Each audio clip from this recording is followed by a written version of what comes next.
Since the beginning of communities, we've always had to deal with waste. We've come a long way at solving that problem. Think about it. What if we did not have garbage pickup? It's not the most glamorous job in the world.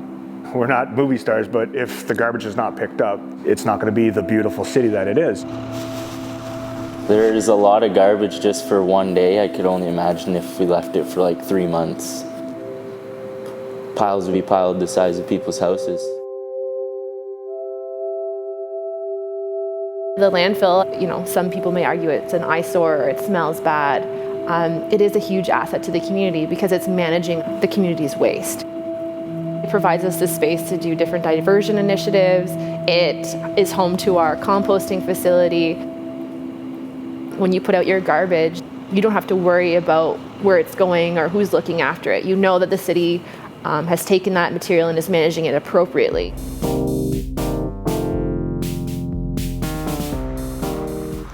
We have 4 different trucks. Each driver has 5 runs. Everybody has a different run every day. A lot of people have no idea how challenging it is, especially for our guys that are on the backs of the trucks. These guys are really working hard. Prior to garbage collection, you would actually have to bring your own waste to a dump.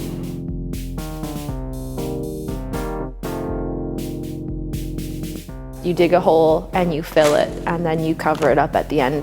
At a dump, there is no containment for the leachate, which is environmentally hazardous runoff from garbage.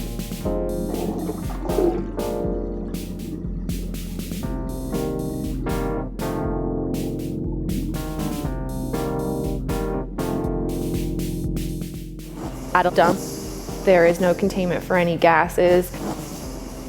Methane is a more potent gas. It is more potent than, say, CO2 in breaking down our atmosphere.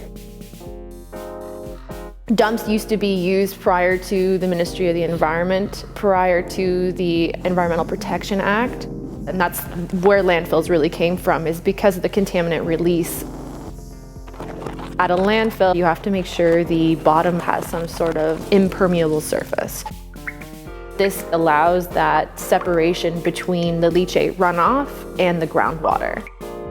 So the leachate system collects all that runoff at the very bottom of the landfill. It then sends it off to the wastewater treatment plant. Another thing that had to be regulated is the methane. The landfill actually collects that gas through a well field. The well field collects the gas through a vacuum and funnels it into a flare. Once it's flared, it's a lot better for the atmosphere. A lot of people think that when their garbage comes to the landfill, it just gets thrown in a hole. In landfilling, there's a specific process to put garbage down. So garbage comes in from the curb or it comes in from a local business. They back up onto the tipping face and they dump their material. So each day the tipping face is 16 by 16 meters. Nowhere else in the landfill is garbage allowed. And then it's compacted daily.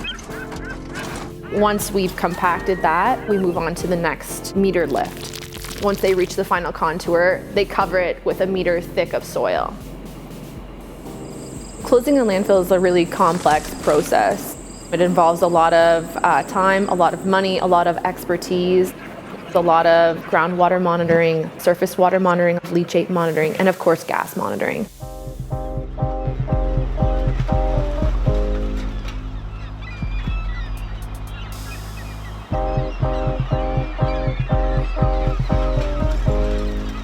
We're running out of space. Since I started working here, I really started to understand how important it is to avoid just filling the landfill. The city makes a lot of effort to divert the material from the landfill. All these things are separated as much as possible before reaching the landfill, because the landfill fills up very quickly. The landfill is actually nearing the end of its lifespan. The approval process for a new landfill takes anywhere from 7 to 10 years. We're filling up a landfill faster than we can make a new one, and a new landfill is really quite the piece of infrastructure. It's millions of dollars. We need to start considering, how are we going to reduce our waste so we can extend the life of our landfill so that we can continue to use it until we have another idea in place. Once we lose that asset, it's really going to be eye-opening. The more we can reduce, the more we can save landfill space, the more we can save taxpayer dollars, and the more we can be environmentally sustainable.